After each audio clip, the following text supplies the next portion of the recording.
only a few days left before we begin our next big adventure to cross the Atlantic, we've two big tasks today. Firstly, get our mast back on. Secondly, get ready for our virtual safety inspection by World Cruising. Hemisphere rigging are on the case here today, early to fit the deck items.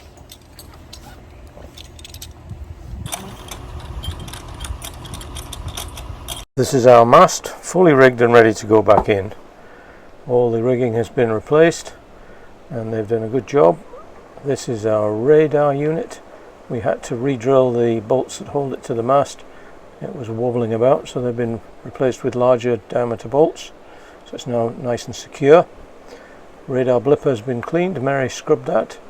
So it's all ready to reflect radar beams. And we've got a new navigation light at the top of the mast. So it's a lovely soggy day to put the mast on.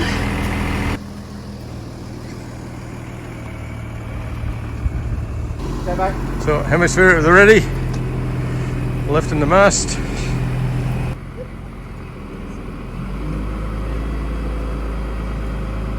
Looking good with all its sparkly new rigging on. Tricky bit of course is when the heels might slip. That's why I got this bit of wood under here just to stop it slipping. Make sure the wires don't get snagged or anything. It's vertical, it's not too bad then. Keep winding up, mate. Just jib up on that slowly. It's a big old mast. It's about half a ton. You don't want it to fall on your toe. We've got the rigging on, I'll move her out of the berth and then somewhere they can work on her. So they can take forestay, backstay and shrouds, get the mast stabilised as quick as we can. Once it goes through the deck it's pretty stabilised.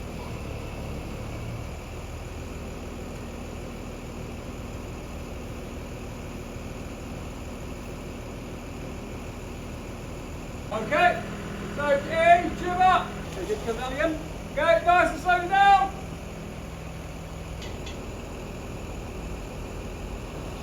Forestay pin installed. Shrouds going on. The port side needs to be loosened to allow the starboard side to be entered onto the threads. So there's where the problem toggles. So the spreader has to come down this way a little bit and then it obviously tensions the intermediate thinners. There's a working on the backstay. It's quite tricky to put these things on. Don't often get to see the top of the solar panels. Backstay's on.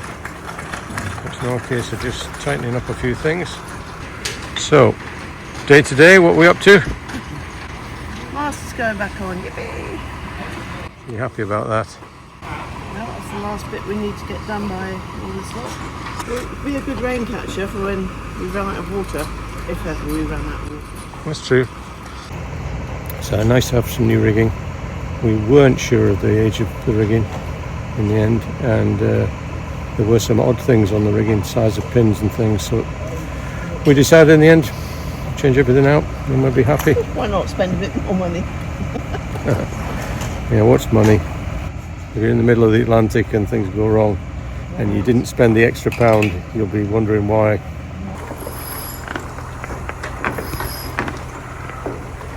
Cheers, Nick. Neil's checking out the level of the spreaders. Tightening up the better screws. We're getting a bit extra because of creep. So the spreaders need to be adjusted just to get them in line, and they're getting a good tap with a soft mallet. They just need to be slightly up, or maybe just to split the angle between the cap shroud uppers and lowers, so it splits the angle. I think that's how it's determined.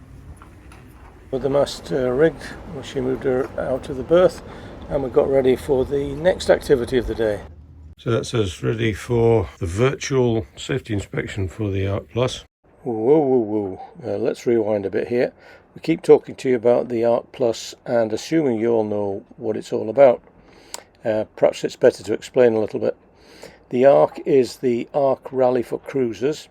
It's a gathering of over 200 yachts who plant across the Atlantic together for mutual support and camaraderie. It splits into two groups. The Ark, which crosses direct from the Canaries to St Lucia, and the Yacht Plus, which we're to join, which leaves from the Canaries, has a stopover in Cape Verde, and then across the Atlantic to Grenada. The World Cruising Club, who run the Ark, make sure we're all in good shape to go by undertaking safety checks, workshops, booking marina berths at the start, Cape Verde, and at the finish, plus lots of social events, etc. So this is our adventure for the next 3 months. I've included in this video just a brief clip, a few clips of the virtual safety inspection that the World Cruising Club do, but I'm also going to publish a longer version for those who are more interested in the detail, because it's quite long. It runs probably to 45 minutes. Got all our documents, life jackets, grab bags, AISs, all sorts of stuff that we need for that for them to come on board. Well, virtually. They do it by WhatsApp, and we've got flares.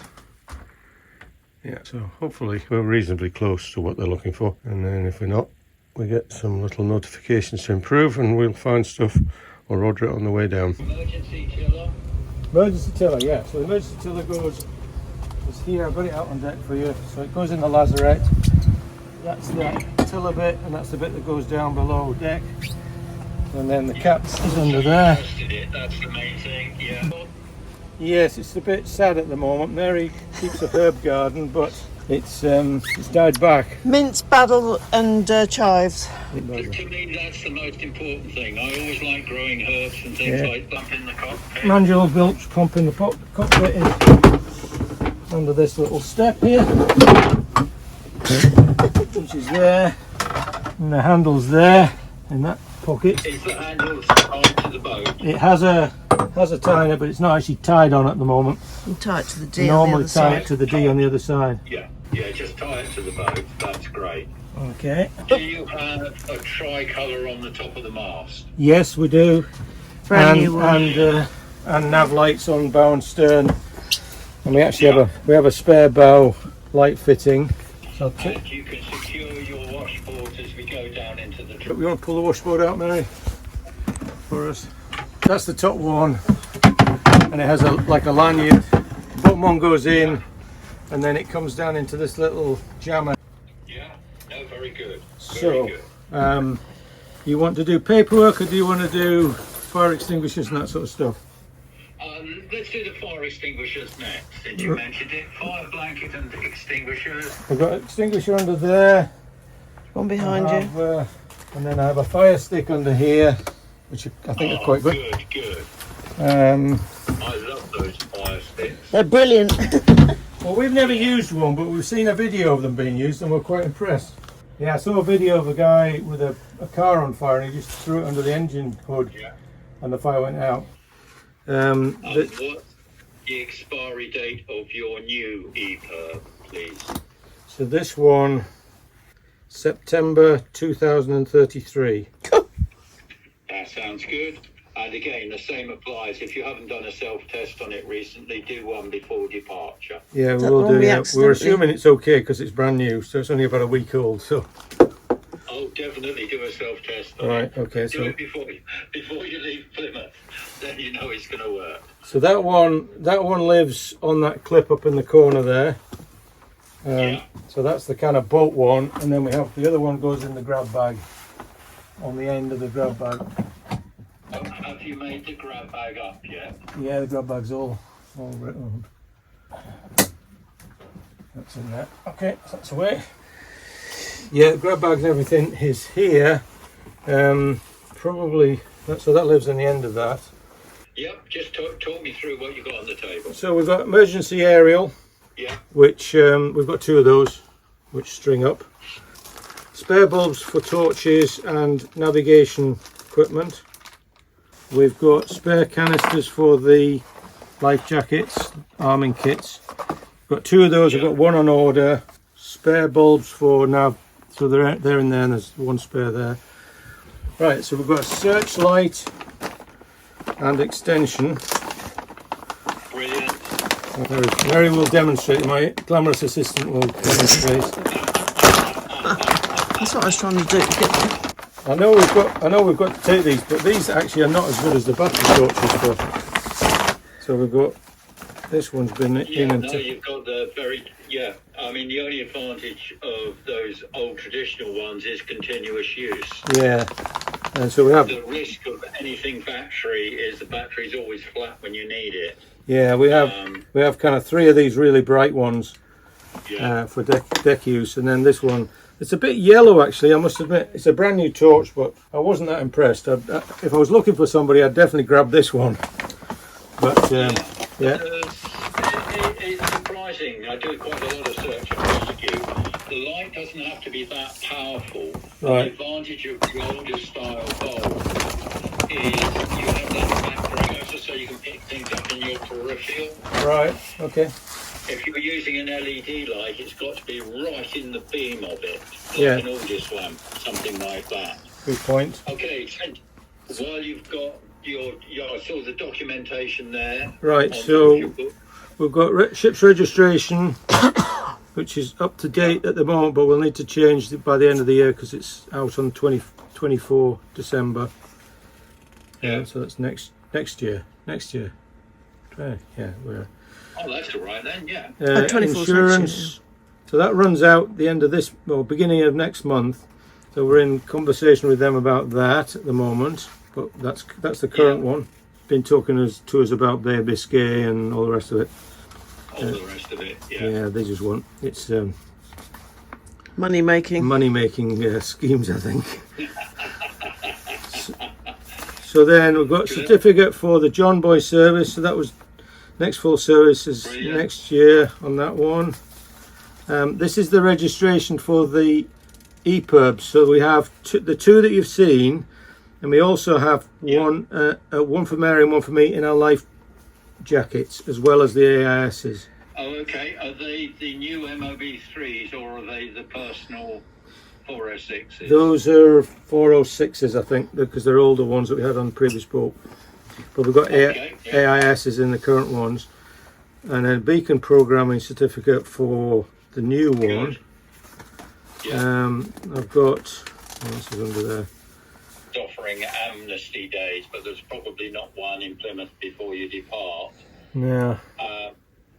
The other one is less successful, but it's to go on to the RYA website, something called the Green Blue.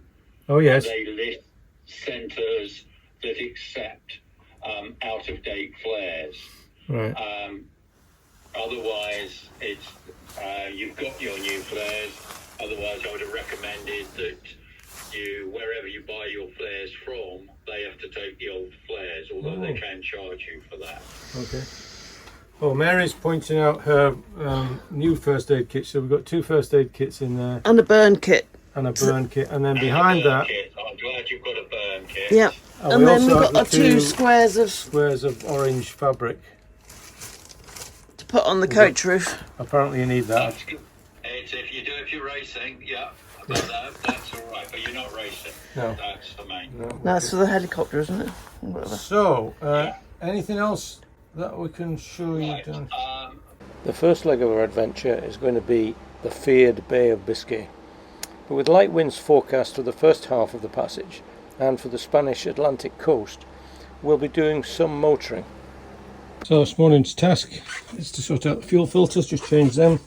Since I've got access into the bilge with the battery box out, I might as well change the fuel filters because they're a bit easier. So I've got my kit, the new filters, my work light, some diesel pads. So underneath the fuel filters I've got a little catch bucket here just to catch any drips. I can check all the unions, make sure they're tight and there's no air coming in. It just comes out, screw off the top, lift it off, and we'll take the filter out. It just has a little handle on it. You can just pull it out. This one doesn't look too bad. Let it drain a bit and then get it in a plastic bag and then go away and have a look at it. Very little dirt on that, it's just a regular change, this one. So happy with that. And just drain it out the bottom. I'll just lift this off. A little bit of grime at the bottom, I don't think you can see it in there. Got a new filter in its bag and a new seal. Sometimes you need to change the seals. I think I'll change it this time. So there is a little O-ring on the end of these Rayco filters, which you just have to take off and replace with a new one. So always you have your sailing knife on board. I've got a knife and it doesn't have a marlin spike on this one, my other one does. Just get the edge under the ring, pop it off the end, and on with the new one. And on with the new one. That just seals the very cap. Roll it down into that groove, and that's the new one on. And then inside here there's another seal around the inside, which we'll just lever out and put the new one in. It's important you get these in square, not twisted, and then just rub a little bit of the diesel that's on the gloves around the outside. That's ready to go back in now. If you don't get this seated properly, you can get air in, and air running through the engine just makes it run. And well, sometimes it won't run at all. You can't draw fuel. Put the little canister back on, which is any drips. So a sneaky way I have of getting the fuel back in is I have one of these little pumps. Fill it back up again. I'll just put it into a canister of diesel I've got, and I'll just gently fill the chamber up in here. The second filter is actually the main engine filter. This is a lot more gunky, this one. We've run this quite a lot. I'd expect to see a lot more dirt coming out of this one. It's grubbier than the other one. So we'll flush this with a little bit of fuel.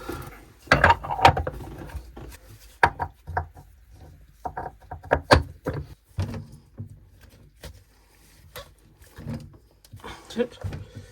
All tight. So that's filters done for a few hundred hours. So we're setting up our Orca deterrent, or scare, or whatever you want to call it. So we've got a stainless steel pole, which basically touches the top end here, and it's going to go, I haven't sorted the final line, but I'm just working out lengths, go over the back arch, and then basically we'll deploy it by undoing this fixing and that fixing, deploying it over the side. It swings round and into this spot here, into the water, and we will then have a hammer to clobber it with and make a lot of noise in the water.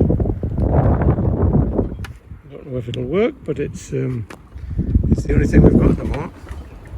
Okay, so that's how it looks from the side. So the pole's in the water by that much. You're clattering it up there, and then it's got a little bit of a line going back here just to stop it swinging too far astern.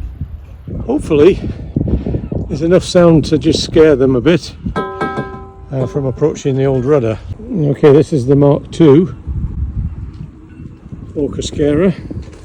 So we've got another piece of pipe on here, and it's hinged at the top there, so that would mean it's a little more difficult to deploy, but you're getting it certainly a lot deeper in the water. So this is coming down beyond the rudder depth, so their sonar capability is going to be disrupted by this, I hope. Hi, hope you enjoyed the video. You may have noticed from our attire and the fact we're drinking lots of water that we're no longer in Plymouth. We did in fact make it across to Grenada. So apologies for running so far behind with YouTube, but there's too many distractions over here, all the lovely warm blue waters and the many bays to explore. Getting back into the water in Plymouth with our keel on and our mast re-stepped with new rigging was a huge weight off our shoulders. And then passing our virtual safety inspection meant we had passed the tests to go past the Bay of Biscay, down the coast of Spain and Portugal, over to the Canaries to the start of the Yacht Plus. So the following video will follow our adventures and one of our goals of getting to the start and getting across the Atlantic to Grenada. We hope you follow the 6,000 miles of sailing that it took us, and the challenge it represents to us. And believe us, it's not an easy task to undertake. So next time we have a new crew member and we start our adventure on the feared Bay of Biscay. So until next time, fair winds, following seas. Bye. Bye.